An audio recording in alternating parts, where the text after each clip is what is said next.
Bismillahirrahmanirrahim. Assalamualaikum warahmatullahi wabarakatuh. Di sini saya Ahmad Firdaus akan mengerjakan tugas membaca dari Bapak Fikri Farihin MPDI, yang mana beliau adalah dosen pengampu Al-Quran dan Hadis, telaah Al-Quran dan Hadis kelas 6 CPAI.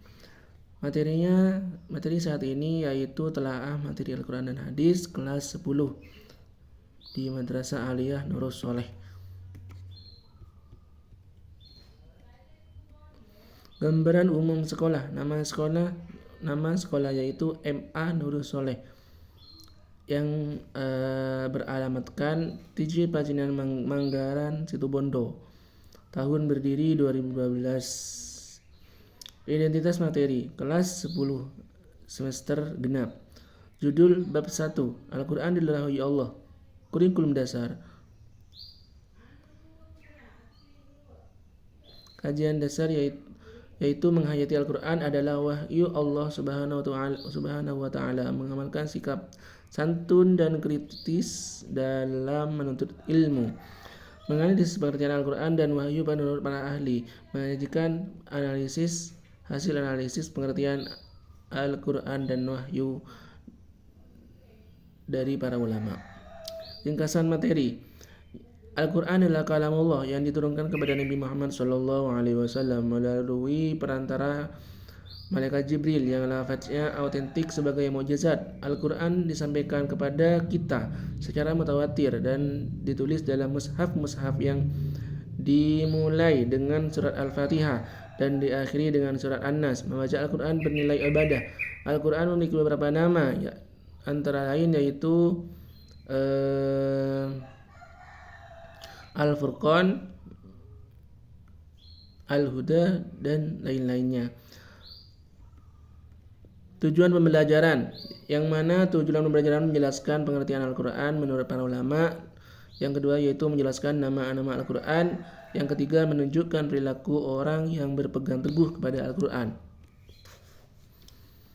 Analisis isi materi, yaitu untuk menilai kesesuaian Al-Quran Hadis dengan usia atau tingkat perkembangan dari peserta didik, khususnya di Madrasah Aliyah.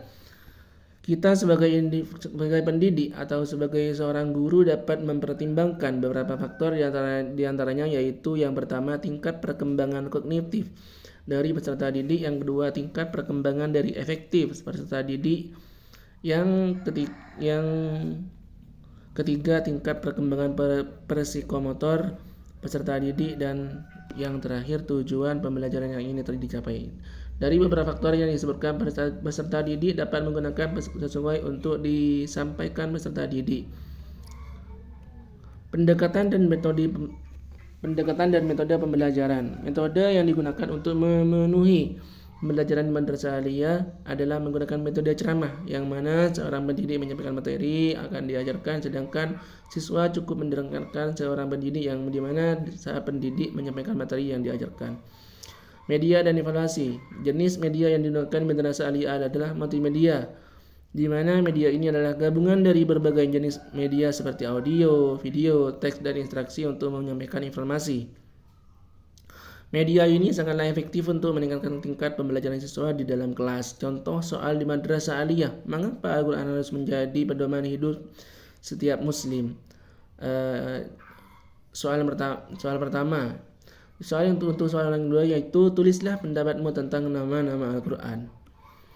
Temuan dan rekomendasi. Temuan utama dari telaah ini adalah dapat memperdalam ilmu atau pengetahuan bagi seorang pendidik atau calon pendidik, agar kedepannya mendapatkan bekal di saat sudah menjadi seorang pendidik. Kelebihan materi dan metode ini, di mana Madrasah Aliyah ialah kelebihannya dalam memenuhi pembelajaran dan efektif pada siswa di saat pembelajaran berlangsung, yang mana siswa di saat pembelajaran berlangsung tidak jenuh atau bosan. Yang terakhir yaitu kekurangannya atau hal yang perlu ditingkatkan adalah metode dan media pembelajarannya agar siswa lebih efektif dalam pembelajaran dan siswa merasa senang ataupun tertarik di saat siswa melaksanakan pembelajaran di dalam kelas. Rekomendasi untuk guru atau pengembangan buku. Terdapat beberapa yang paling direkomendasikan. Salah satunya ialah contoh rekomendasi buku untuk guru. kecerdasan emosional. Daniel Goleman memahami kecerdasan emosional penting bagi guru dan pengembang buku untuk menciptakan lingkungan belajar yang positif dan mendukung. Tech League Champion oleh Doug Lemov. Buku ini berisi berbagai teknik mengajar yang efektif dan telah terbukti berhasil. Kesimpulannya yaitu dari beberapa pembahasan di atas dapat kita simpulkan bahwa pembelajaran materi Al-Quran dan hadis dapat dikemukakan dan diterapkan di berbagai lembaga atau sekolah madrasah aliyah atau MA. Di antaranya adalah metode pembelajarannya menggunakan metode ceramah yang mana guru menyampaikan atau membahas materi yang akan disampaikan sebelum memberikan evaluasi ataupun tugas harian dan ulangan harian.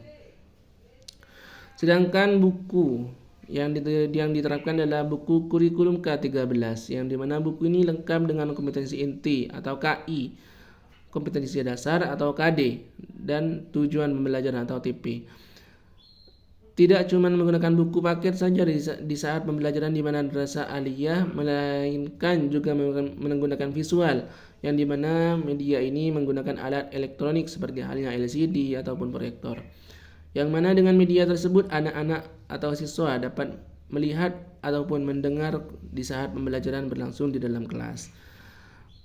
Mungkin cukup begitu saja penyampaian dari saya. Kurang lebihnya mohon maaf.